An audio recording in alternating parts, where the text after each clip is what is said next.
오늘 본문으로 택한 요 8절부터 15절까지 말씀은 그냥 중간에 잠깐 띈 거고요. 전체적으로는 5장 전체를 이제 그냥 쭉 한번 보려고 합니다. 찬양을 했던 이유도 사실은 5장에서 이제 예수님께서 이 안식일 관련해 가지고 논쟁이 있고, 그러면서 유대인들이 예수님을 이제 죽여야 되겠다라는 마음을 먹는 사건이 생기죠. 완전히 이제부터 대척점이 생기면서 이전의 것을 타파하시고 새로운 것으로 하시려고 하시는 그 예수님을 바라보면서 유대인들은 죽이겠다고 얘기를 하고, 예수님은 이것이 맞다라고 하면서 이제 진행해 나가는 그 사건의 시작인데요. 그러다 보니까 찬양을 준비하면서 보니까 저건 거예요. 결국에는 이 마지막의 결론은 부활과 또한 죽음과 부활, 십자가라는 부분인 거죠. 그래서 그냥 찬양을 하시면서 우리 예수님이 나를 위해서라는 부분을 생각하시고 그 다음에 같이 이 말씀을 같이 나눴으면 해가지고 찬양을 했습니다. 오늘의 제목은 칭의와 성화입니다. 요한복음 5장의 구조는 그 처음에 이제 시작할 때 베데스다 연못에부터 시작을 하죠. 이 전에 있었던 사건들을 다 아실 겁니다. 요한복음은 이적 중심의 성경이라고 하잖아요. 예수님께서 어떤 이적들을 계속 하시는 것들을 계속 사건들을 중심으로 연결해 나가는 겁니다. 처음에 있었던 사건은 이적은 포도주를 변화시키게 한 사건이었고요. 두 번째는 사마리아 땅에서 사마리아 여인을 만나시는 사건이었습니다. 그 다음에는 그 바로 다음으로 신하의 아들을 살리시는 그 사건을 하시죠. 그러고 나서 이제 베데스다 연못에 대한 사건을 행하십니다. 너무나 다들 잘 아시는 내용이기 때문에 그런 부분들은 넘어가고요. 그 다음에 나오는 사건이 또 이제 다음에 뭐가 나오죠? 오병이어가 나오고 점점 이제 강화가 돼요. 그러면서 나사로를 살리시고 죽은 자를 살리시는 일, 그 다음에 십자가 사건과 부활이라는 사건까지로 연결하면서 예수 그리스도의 전반적인 이런 사건들 중심으로 들어가는 것이 요한복음입니다. 그러다 보니까 앞에 있는 다른 공관복음들과는 좀 다르게 보고 있고, 마태, 마가, 누가복음과는 좀 별개의 것으로 요한복음을 따로 이렇게 보기도 하죠. 여하튼 요한복음 5장의 구조는 베데스다 연못에 38년 된 병자를 치유하는 사건이 1절부터 15절까지 나옵니다. 그 다음에 잠깐 말씀드렸던 16절에서 18절까지는 안식일 논쟁을 나오고요. 그 다음에는 이제 안식일 논쟁을 하면서 예수님께서 19절부터 47절까지 말씀을 선포하시죠. 아주 강력한 말씀을 선포하세요. 그래서 보니까 어떤 분들은요, 요한복음 5장이 요한복음에서 가장 강력하고 가장 핵심의 내용이 있고 가장 중요한 부분이다라고 말씀을 하시더라고요. 아들과 아버지의 관계에 대해서 예수님께서 선포를 하시면서 알려주시고요. 그것이 19절부터 30절까지 나옵니다. 그리고 예수님을 증거하는 4가지 증언에 대해서 47절까지 계속 얘기를 하죠. 법정에서 싸우는 듯한, 법정에서 나를 얘기하는 듯한, 변론하는 듯한, 그리고 심판을 하는 듯한 그런 뉘앙스로 계속하면서 이 이야기가 단순히 이야기를 하는 것이 아니라 법정에서 선고하고 선포하고 이렇게 판결된다라는 부분을 오히려 말씀해 주시고 있는 것 같아요.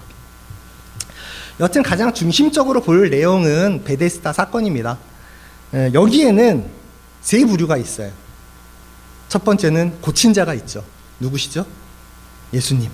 고친 자가 있습니다. 고침을 받은 자가 있어요. 누구죠? 38년 동안 병들었던 자예요. 그리고 주변 사람들이 있습니다. 유대인들입니다. 양문 옆이라고 얘기해요. 양문을 지날 때라고 말씀해요. 양문이라는 데가 어떤 데인가 이렇게 보니까 양이 거래되는 곳이래요. 양들이 제일 많이 왔다 갔다 거리고, 그래서 양이 거래되는 곳이었다고 합니다. 거기에 있는 베데스다라는 못입니다. 다들 아시죠? 큐티하면서 나오잖아요. 베데스다의 뜻은 자비의 집이라고 합니다. 자비가 넘치는 곳이에요. 왜 자비가 넘치는 곳이냐? 바로 앞에 있는 그 베데스다 못에서 아시다시피 다들 들었잖아요. 워낙 옛날부터 이 천사가 가끔 내려와가지고 물을 움직이면 거기에 먼저 들어가는 사람이 고침을 받는 거예요. 그래서 명령하기는 자비의 집이라고 명령을 했는데, 이게 정말 자비의 집일까라는 생각을 했어요. 혹시 이 내용을 들어보시면, 이거 다른 얘기예요. 이 내용을 들으시면 여기가 어딘지 생각해 보세요. 이게 어떤 주제가거든요. 제가 앞 구절 잠깐 불러드릴게요. 부르지는 않을 거예요. 노래를 안 돼. 꿈속에 보았던 신비한 세계. 빵빵 울리네요. 네. 모두가 오고 싶던 곳. 모험과 환상이 가득한 이곳, 사랑의 낙원이에요. 여기까지 듣고 어딘 줄 아시나요? 틀렸어요. 아니에요. 꿈의 나라, 환상의 세계, 여기는 롯데월드, 이거예요. 여기가 그 주제를 딱 들으면 딱. 근데 여러분 어렸을 때는 거기 가면 정말 꿈의 나라, 환상의 세계라는 기대감이 있는데 지금은 어떠세요? 우리 청년들도 그냥 노는 곳이다. 그렇게 막 환상의 세계가 아니잖아요. 그냥 기계들이 있고 즐거움을 주기는 하지만 그런 곳은 아니잖아요. 확대 해석을 하잖아요. 이 베데스다가 자비의 집이라고는 얘기를 하는데 실상을 보면 참 재밌는 곳이에요. 허울뿐인 이름이죠. 왜냐하면요, 이곳에선 경쟁이 있습니다. 누가 경쟁을 해요? 아픈 사람들끼리 경쟁을 해요. 그런데 이 경쟁이 참 재미있는 게 결과적으로 어떤 사람한테 치유가 들어가냐면 먼저 들어간 자에게만 치유가 있다고 얘기를 해요. 그 사람만 낫게 돼요. 그 얘기는 뭔 줄 아세요? 즉, 개 중에 가장 건강한 사람이 들어가서 치유를 받는다는 얘기예요. 정말 아픈 사람은 다른 사람들보다 늦게 가기 때문에 치유를 못 받아요. 그러니까 여기에 있는 정말 아픈 사람들은 평생 그곳을 바라보면서 별로 안 아픈 사람들이 뛰어가는 것을 보고 있는 거예요. 별로 안 아픈 사람들은 뛰어들어가서 풍덩 정말 나을 수도 있을 것 같아요. 그런데 정말 나았냐 안 나았냐가 중요한 게 아니라 여기는 그 낫고자 하는 다른 사람들이 다 좌절을 하는 곳이에요. 사실은 한 사람을 위해서 별로 안 아픈, 뛰어갈 수 있는 사람, 흔들렸어, 달려 하면 제일 안 아픈 사람이 들어가겠죠. 정말 아픈 사람은 못 가요. 다리 저는 사람, 누워있던 사람 어떻게 가겠습니까? 눈치 빠른 사람, 눈치 빨라도 달리기가 빨라야 들어가는 거 아니겠어요? 좀 이상한 곳인 거예요. 사실 엄연히 말하면. 정말로 치료의 셈이었을까? 한번 생각해보면 여기는 경쟁이 난무하고 정말 아픈 사람들은 치료되지 못하는 곳이었던 것 같아요. 근데 그곳에 38년 된 병자가 누워 있었습니다. 그 병자를 누가 찾아갑니까? 예수님이 찾아가죠. 병자가 예수님을 찾아간 게 아니라 병자를 예수님이 찾아가세요. 그러면서 물어보십니다. 내가 낫고자 하느냐? 단순 육체의 건강이 아니라 온전한 상태를 의미합니다. 내가 낫고자 하느냐는 너 병이 치료될래? 라는 말을 하신 게 아니라 너는 온전한 존재로 다시 태어나기를 원하느냐? 라는 질문을 하신 거래요. 예수님은 병자들에게 어떤 의지를 물으신 거예요. 너 낫고자 하느냐? 온전하게 변하고 싶어? 라는 의지를 물으신 거죠. 근데 이 병자는 참 독특한 인물이에요. 예수님이 누구인지 몰라요. 여기서 주여라고 얘기를 합니다. 근데 여기서 주여는 우리가 말하는 주여가 아니에요. 로드가 아니라 sir라고 얘기하는 거예요. 선생님, 존칭으로. 당신 누군지 모르는데 선생님, 지금 허름하잖아요. 허름한데 그래도 옷 입고 서 있는 분이 물어보시니까 선생님, 그러면서 얘기하는 거야. 내가 낫고 싶습니다. 들어가려고 하는데, 그러면서 상황을 얘기하죠. 다른 사람들이 먼저 들어가서 난 낫지를 못합니다. 사실 네가 낫고자 하느냐 물어보면 네라고 대답하면 우선 시작이잖아요. 그게 아니라 내가 들어가지를 못해서 못 낫고 있어요 라고 하면서 이 사람이 뭘 말하냐면 나 거기 들어가게 해주실 수 있으세요? 뭐예요? 업고 띄워질 수 있으세요? 라는 것을 물어보는 거예요. 너가 낫고자 하느냐에 대한 대답이 이 사람은 나를 거기다 넣어주세요라는 대답이 조금 이상한 거예요. 왜냐하면 예수님을 모르니까, 예수님이 어떤 분인지 모르니까 당신이 나를 여기다 넣어줄 수 있는 사람인 건 같으니까 나를 넣어주세요라는 정도의 대답으로 끝나는 거죠. 이 38년 된 병자를 다른 이런 해석들을 좀 보니까 참 좋아요. 요즘 챗 GPT나 이런 데다가 물어보면 내가 궁금한 것들을 쭉 알려줘요. 그래서 이게 뭐냐라고 물어보니까 38년 된 병자를 여러 다른 목사님은 이렇게도 해석을 하신대요. 이스라엘이 광야에서의 40년 생활 동안에 2년간은 시내산과 가데스 바네 앞까지 갑니다. 그러고 나머지 38년을 가데스 바네아에서의 그 불순종의 사건으로 인하여 38년 동안을 광야에서 돌아요. 이 사건을 같이 맞물려 가지고 얘기를 하더라고요. 그러고 보면 너무 정확한 거예요. 그 얘기가 예수님께서 이 사건을, 요한복음에 이 사건이 들어오고 예수님이 이 사건을 만드신 이유가 너무 명확한 거죠. 이스라엘의 불순종과 그것으로 인하여는 너희들의 방황들, 그러고 진정한 하나님께 돌아오지 못하고 계속 돌고 있는 그 시간들을 의미하는 거죠. 모세에 있었던 그 사건을 예수님의 시대에서 다시금 한번 조명을 하면서 이것을 해결해 줄 수 있는 게 나다라는 것을 알려주시기 위해서 이 38년 된 병자를 데리고 나오신 거예요. 단순한 회복을 보여주기 위한 것이 아니라 이스라엘의 영적 무능력 상태를 보여주기 위한 것입니다. 그 무능력은 인간을 상징하는 것이죠. 그리고 예수님께서 말씀하십니다. 일어나라. 이것은 어떤 행위에 대한 요구를 하시는 게 아니라 능력을 부여하는 명령입니다. 일어나라 라고 말씀하셨을 때 이미 능력이 들어간 거죠. 너는 거기에 따라서 그냥 행하기만 하면 돼. 나에게 능력을 이제 행하는 말씀으로써 이것을 행하시는 것을 말합니다. 가나안 땅에 처음으로 발을 내디는 이스라엘의 백성들, 요단강을 건너는 이스라엘 백성을 떠올려 보십시오. 드디어 기다리고 기다리던 약속의 땅에 들어갑니다. 하나님께서 말씀하셨던 광야의 시간이 끝나고 드디어 약속의 땅으로 들어가는 거죠. 이것이 곧 38년 된 병자가 치유되는 그 사건과 동일한 부분으로 바라보면 참 좋을 것 같습니다. 그리고 예수님은 연못을 사용하지는 않으세요. 사람들이 알고 있었던 그 치유의 연못을 사용하시는 게 아니라 그 신비한 그 힘을 사용하시는 게 아니라 무엇을 사용하세요? 말씀을 사용하세요. 말씀의 권위가 그 신비한 능력보다 더 위에 있다라는 말씀을 해주시는 거죠. 이 38년 된 병자의 치유 사건은 한 단어로 한다 그러면 칭의라고 할 수 있을 것 같습니다. 이 당시에 병이 치료되었다는 것은 죄가 없어졌다는 것을 의미하기도 합니다. 그리고 즉 38년 동안 병든 자는 그 낫게 된 순간 의롭게 됐다라고 칭해질 수가 있는 것이죠. 우리도 칭의, 의롭게 함을 받은 자들입니다. 칭의받은 자에게 오는 것들이 로마서 5장 1절에서 2절에 나와 있어요. 이 요한복음 5장과 모세의 그 사건과 광야의 사건과 로마서가 같이 연결이 된다고 해서 이렇게 좀 찾아봤어요. 그리고 알려주는 것들을 좀 더 뒤져보고 정말로 잘 연결이 돼요. 아, 사도 바울이 요한복음과 이것들을 잘 해석을 또 해놨구나라는 생각이 들 정도로 1절, 2절 말씀이 이렇습니다. 그러므로 우리가 믿음으로 의롭다 하심을 받았으니 우리 주 예수 그리스도로 말미암아 하나님께 화평을 누리자. 또한 그로 말미암아 우리가 믿음으로써 있는 이 은혜에 들어감을 얻었으며 하나님의 영광을 바라고 즐거워하느니라. 우리가 얻는 것은 화평과 은혜와 영광입니다. 화평은 참 평화와 평안은 하나님께만 있다라는 것입니다.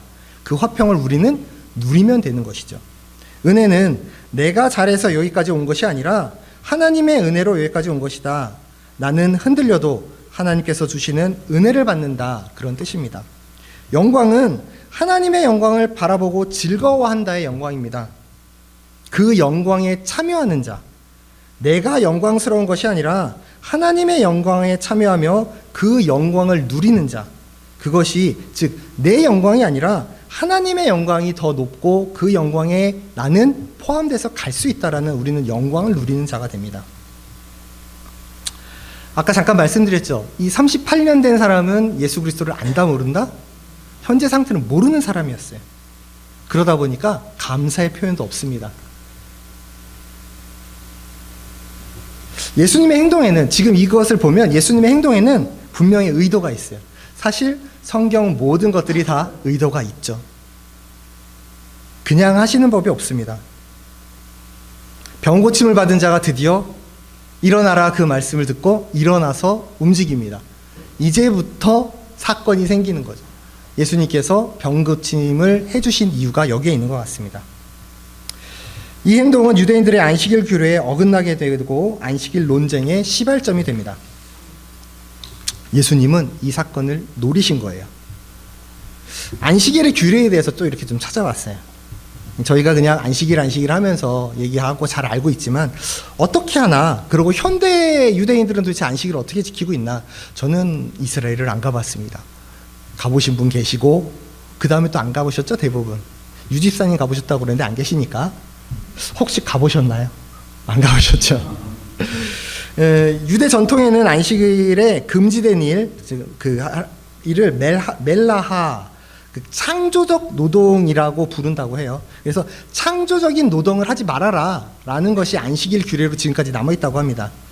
이것을 39가지 기본 유형으로 이렇게 정리를 해놨대요.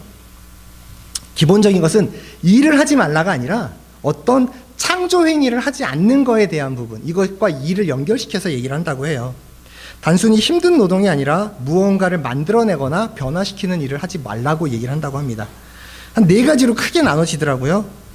농사, 식물 관련해가지고 하는 것들, 그리고 직물이나 의복을 제작하는 일들, 그 다음에 가죽이나 글쓰기와 관련된 일들, 그리고 건축, 불, 지금은 전기까지 해가지고 하는 일들, 이렇게 4가지를 39가지의 항목을 해가지고 나눠놨더라고요. 지금은 이제 군과 병원은 생명과 관련된 일이라서 거기에 크게 해당을 안 하고 있다고 하고요.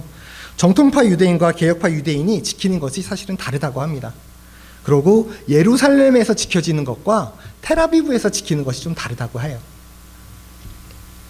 근데 저희는 만약에 이대로 안식일을 했으면 안식일에는 뭐 하지 말라고요? 농사일을 하지 말래요. 밭 갈면 안 되고요. 씨 뿌리면 안 되고요. 가가지고 돌아보는 것도 안 되는 거예요. 이 시골에 있으면 이 안식일 지키기 참 힘들 것 같아요. 여하튼 이 39번째가 물건을 옮기는 행위라고 합니다. 내 자리에 일어나서 자기가 무엇을 가지고 가요? 자리를 가지고 일어나잖아요. 이 문제가 이제 불거진 거예요. 그러고 나서 이 사람은 뭐라고 말해요? 누군지 모른다고. 난 누군지 모릅니다 라고 하고요. 그러고 나서 14절에 예수님께서 찾아가시죠. 더 심한 것이 생기지 않게 다시는 죄를 범하지 말라 라고 말씀하시면서 성화를 얘기하십니다. 칭의, 그리고 성화와 더불어서 사실 저에게는 한 가지가 더 필요합니다. 양자됨이라고 해요.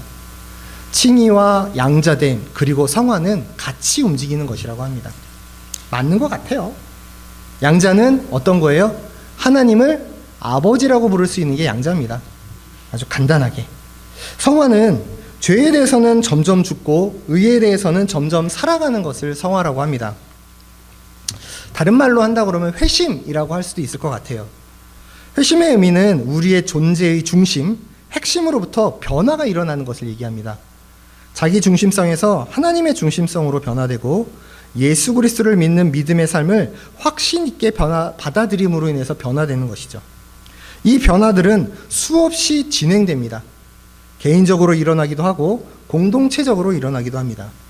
어떤 이들은 회심을 갑작스럽고 극적인 일로 얘기를 하기도 하지만 대부분의 회심은 점진적으로 하나씩 하나씩 우리의 평생을 걸쳐가지고 변화되는 것입니다. 그리하여 우리의 지금의 모습은 지금 현재 머물러 있지 않고 점점 성화되면서 하나님께 가까이 가는 삶을 살아가게 되는 것이죠.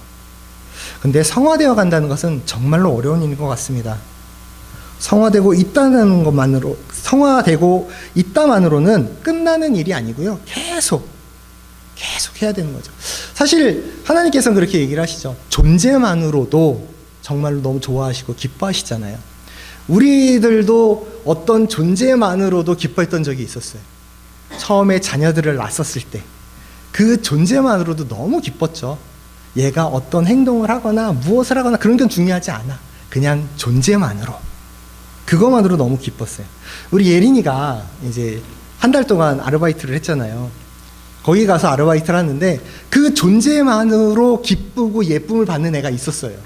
예린이가 아니라. 거기에 해우라고 하는 고양이가 있대요. 고양이가 있는데 얘는 아무것도 안 해. 그냥 걸어 다니면서 여기저기 돌아다니면서 책상 위에도 올라가고 뭐 밑에도 가고 그러면 다들 너무 좋아하는 거예요. 같이 놀아주고 예린이도 한 10분 이렇게 놀아줘야 되고 뭐 이런 게 있었대요. 단지 거기에 있는 것만으로. 참고로 해우는 면사무소 고양이가 아니라 옆집에 있는 고양이랍니다. 아침마다 출근하고 저녁에 퇴근한대요. 이상하네요. 그런데 오기만 하면 너무 좋아하는 거죠. 우리 애들이 뭐라고 그러냐면 그 해우가 있는 것을 보고 이것이 바로 고양이 복지라고 해요. 나에게 고양이를 있게 함으로써 이것이 너무 행복한 직장 생활이 되는 거예요. 고양이 복지라고 할 만큼 이게 그냥 존재만으로 기쁨이 되는 거죠. 저희 또 한 마리 있어요. 여기 보나요? 얘도 거다가 갑자기 들어 누워요. 그럼 너무 이뻐. 가가지고 배를 만져줘도 가만히 있다가 지가 어느 정도 시간 되면 가버려. 그런데 걔도 무엇을 하든지 뭘 하든지 저희가 관심이 없지만 존재만으로 기뻐요. 그런데 얘가 정말 언제 더 기쁨을 받냐면 새로운 사람들이 왔었을 때. 아시죠? 사랑하는 사람들 여기 와가지고 구경하고 있고 방문하신 분들한테 갑자기 나타나가지고 거기서 배를 까는 순간 사람들이 거기 모여가지고 특히 젊은 아이들이 너무 좋아해요. 그 존재만으로도 이쁨을 받죠. 그리고 또 생각을 해보니까 꽃들이 그런 거예요. 계절이 지나고 시절이 지나고 시간이 되면 저희 연밭에 아무것도 없다가 그냥 이렇게 올라오잖아요. 그냥 올라오고 봄이 되고 여름이 되고 가을이 되고 하면서 연꽃이 활짝 피고 그러면 그것이 그냥 너무 좋잖아요. 그게 어떤 무엇을 하는 것이 아니라 그 존재만으로도 너무 좋은 거죠. 그렇게 존재만으로도 좋은 것들도 있지만 일반적으로 그리고 우리들은 이제는 그 존재만으로 좋은 것보다는 성화되어서 점점 하나님을 닮아감으로 인해서 좋아지는 거라고 생각이 돼요.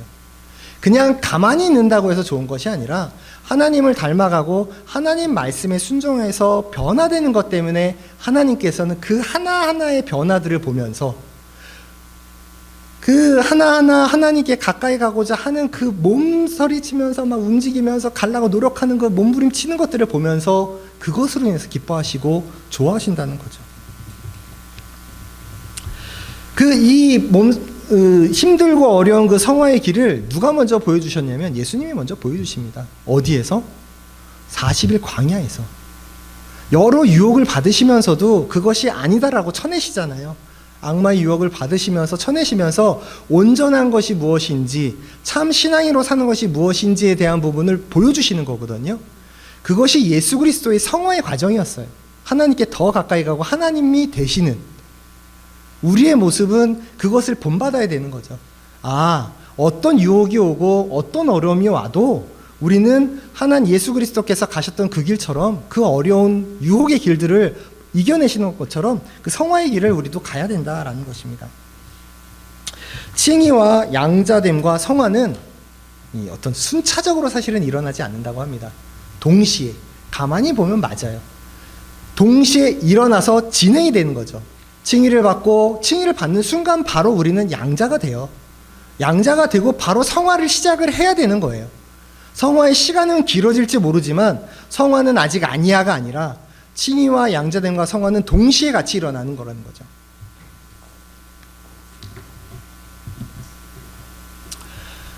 그렇게 성화를 선포하신 예수님께서 38년 된 병자에게 선포하신 예수님께서 이제 이 병자가 예수님인 걸 알았잖아요. 그러고 어디를 가요? 그 유대인들한테 가가지고 얘기합니다. 예수가 나를 이렇게 낫게 했습니다. 이제 본격적으로 예수님과 유대인들의 안식일 논쟁이 시작이 되는 거죠. 유대인들은 율법의 형식을 붙들었고 예수님은 생명을 살리는 본질을 드러내셨습니다. 유대인들은 종교는 있으나 생명은 없었고요. 이들은 기적을 보고도 기뻐하지 않았습니다. 사실 기적이 일어난 거잖아요. 알았을 것 같아요. 38년이나 된 사람들, 그 중에 있었던 38년이면 평생을 있었을 거 아니에요. 거기에 있었던 사람을 지나다니면서 못 봤을 거다? 아니요. 베데스다라는 연못은 언제 움직일지 모르는 데예요. 안식이건 아니건 아프면 그냥 가 있는 곳이었던 거죠. 거기를 양이 계속 거래되던 데라고 말씀드렸잖아요. 사람들이 지나가는 다녔을 거예요. 그런데 그걸 몰랐다? 야, 너 어떻게 이렇게 걸어 다니냐? 이게 중요한 게 아니라, 야, 안식일을 왜 움직여? 39번째 규약을 너는 어겼네? 라고 말하는 거죠. 관심이 치유가 아니라 율법에 박혀 있습니다. 그 율법 위반이라는 것에. 우리가 알아야 할 것은 종교적 열심은 생명과 다를 수 있다는 겁니다. 하나님보다 체계를 더 사랑하는 것은 아닌지 한 번쯤 돌아봐야 할 것입니다. 안식일은, 예수님께서 안식일은 사람을 위해 있는 것이지, 그리고 사람이 안식을 위해 있는 것은 아니다라는 말씀을 하시는 거예요. 안식일의 행하심은 율법보다 크신 하나님께서, 그리고 예수님께서 자기를 드러내시는 행위셨습니다. 그러면서 이 논란에 계속 이제 주제를 가지고 말씀하실 때 나는 아버지와 하나다, 그러면서 신성 선언을 하시고요. 예수님은 그때부터 이제 본격적으로 잘못된 것을 바로잡기 시작을 하십니다. 양자됨이라는 것은 변하잖아요. 그리고 베데스다는 우리를 기다리게 합니다. 양자됨은 변화예요. 베데스다에 들어가서 변화된다고 생각을 했는데 베데스다에서 변화된 것이 아니라 그 예수 그리스도의 말씀으로, 양자됨으로, 칭의받음으로, 성화됨으로 우리는 변화를 일으킵니다. 칭의는 일어남이고, 양자됨은 변화고, 성화는 걸어감이라고 해요. 율법은 질문하지만 복음은 어떻게 해요? 일으켜 세웠습니다. 안식일의 완성은 쉼이 아니고 안식일의 완성은 그리스도의 생명이 증거되는 그 시간인 것입니다. 19절부터 예수님은 유대인들에게 말씀하십니다. 이 부분이 사실은 신학적으로 가장 깊은 부분이라고 합니다. 아들의 신적 권위를 선언하고 19절부터 30절까지 그렇게 얘기를 해요.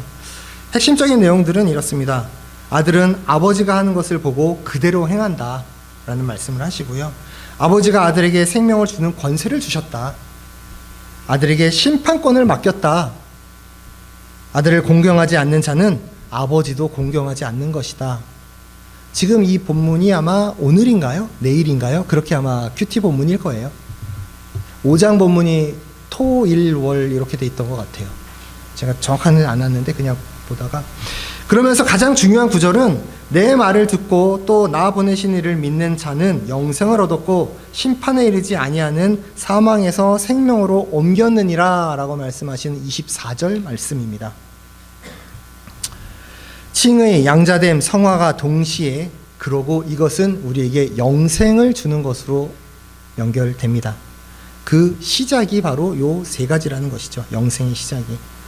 옮겨지고 있는 것이 아니라 이미 옮겨졌다라고 24절에서는 얘기를 해요.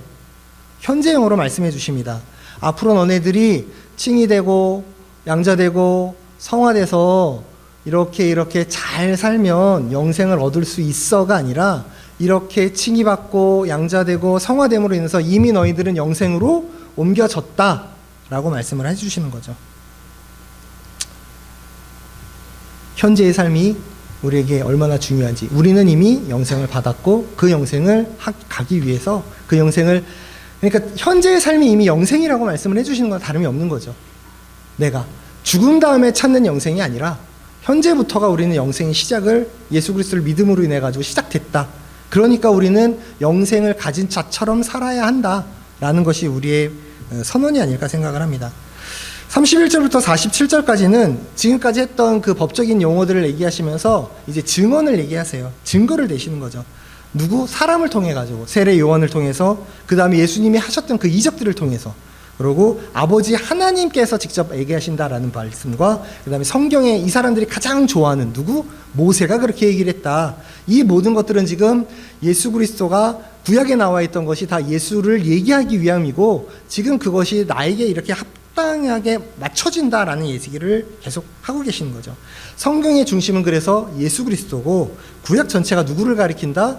나, 예수를 가리킨다라고 여기서 이렇게 얘기를 하시면서 이 사건 이후로 정말로 이제부턴 전쟁과 같은, 유대인들에겐 전쟁이죠. 예수님께서는 이제 본격적인 사역의 시작에 들어가시는 그런 부분이 아닌가 생각을 듭니다. 웨스트민스터 소요리 문답 36문은 칭의, 양자됨, 그리고 성화에 대한 문답입니다. 36문의 문을 읽어드릴게요. 이 땅에 의롭다 하심과 아들로 삼으신 것, 거룩하게 하심에서 함께 받는 유익과 여기서 나오는 유익이 무엇인가요? 라는 질문을 던집니다. 그러고 답은 이렇게 되어 있습니다.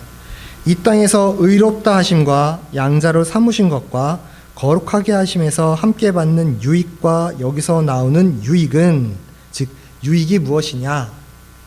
하나님의 사랑을 확실히 아는 것과 마음이 평안한 것과 성령 안에서 얻는 즐거움과 은혜의 자라감과 끝까지 굳게 참을 수 있는 것입니다. 5가지가 나오거든요. 칭의와 양자됨과 성화로 인해서 우리가 얻는 유익이 5가지가 됩니다. 하나님의 사랑을 확실히 아는 것, 그리고 2번째는 마음이 평안한 것, 3번째는 성령 안에서 얻는 즐거움, 4번째는 은혜의 자라감, 그리고 마지막으로 끝까지 굳게 참을 수 있는 것이라고 나옵니다. 이 5가지를 우리들은 누리고 있나요?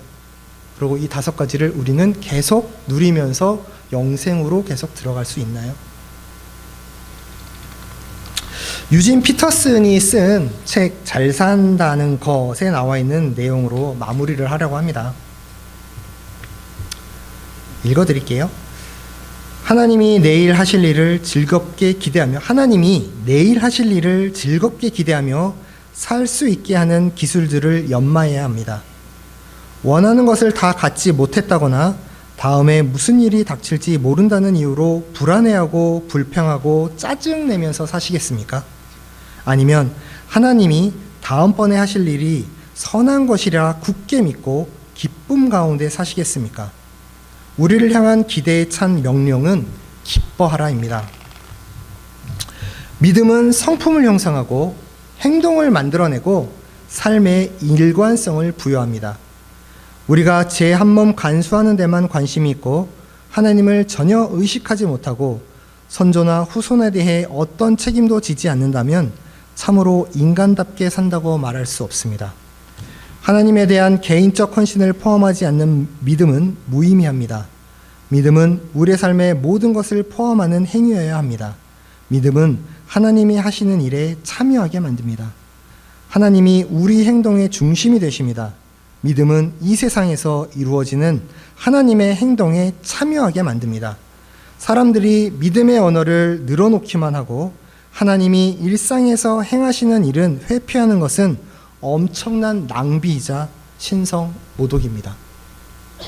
말로만 하는 것이 아니라 직접 하나님께서 보여주셨던, 예수 그리스도께서 보여주셨던 것처럼 행동으로, 그러고 믿음의 자녀로 주변에 영향력을 끼치면서 살아가는 것은 우리에게 있어서 정말 중요한 일이고 우리가 항상 놓지 말아야 할 일인 것 같습니다. 지금 우리는 성화의 시간을 살아가고 있습니다. 어떻게 살아가면 하나님과 친밀해지는지, 어떻게 살아가야 하나님께서 원하시는 본질의 삶을 살게 되는지 질문하고 해답을 찾아가며 서로를 응원하며 하나님께 다가가는 우리가 되었으면 좋겠습니다.